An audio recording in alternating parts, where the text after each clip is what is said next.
This video will be focused on being able to build a Flutter app with Go Router or navigating from one screen to another, and then showing that within some good practices so that the routes and names of the screens are then more manageable. So I have created a very simple Flutter app here. I will put the source code up in the Git repo, and you'll see that in the description of this video. But here, you can see that I have a very simple main and main Dart. And the key thing is that when I'm using Go Router, I have that as a import of a dependency here, right there. And that's really the only thing that I'm using from to show in this example. But with this Go Router, I'm going to define my app with this router extension rather than the usual way that it gets built from the sample. And with this router, you can see here that the route config is specified, and I'm defining an object that I've defined called my router. And I've defined that my router in here of router config. And you can see here that I've defined my router. And then you can see that I've defined the three main screens. So I have the dashboard, search, and settings. So dashboard, search, and settings. And then I have the way to actually open each screen from this Go route. And then you can see that I've embedded from the settings screen a way to open up a secondary screen from here. So if I click on this, I'm going to open up a help and support. And you can see that this help and support is a child route within settings. Please subscribe to this channel and like this video to support this kind of work. Now you can see all these definitions of these my page here. If you look at the way that I've defined these, this will help you to keep all your routes and names sort of well managed. So here you can see that I have home. This is the route for the root URL, or with /search, /settings, and /help. And then I have the names of the routes here.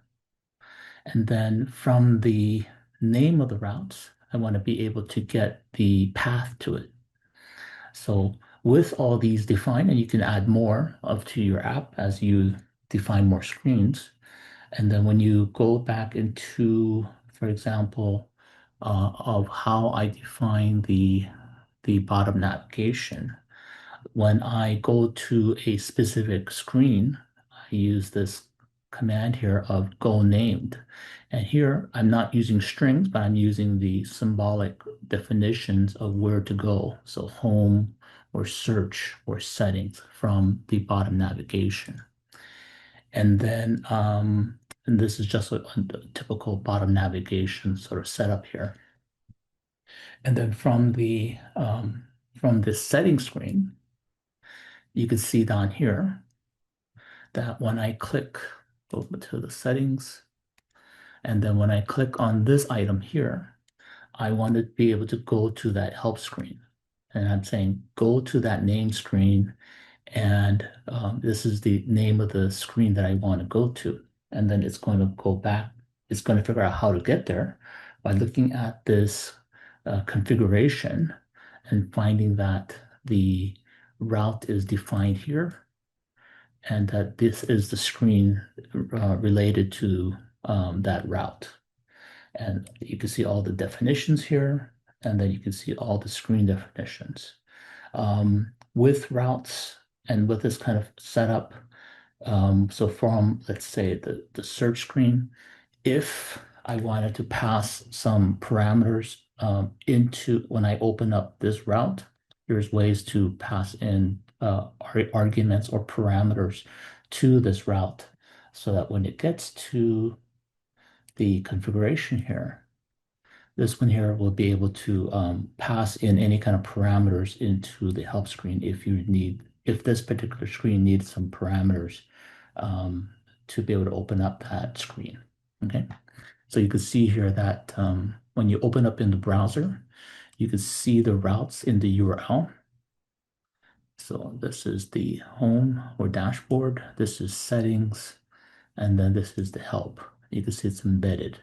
And this is actually very helpful because when you develop deep links for your app and you want to do also web support, that when you provide and you pass around these URLs within, let's say, an email message or a text message, or let's say a website screen, and you want to say, oh, if you go to open up your app and then you specify these addresses, you can be able to open up the correct screen within your app.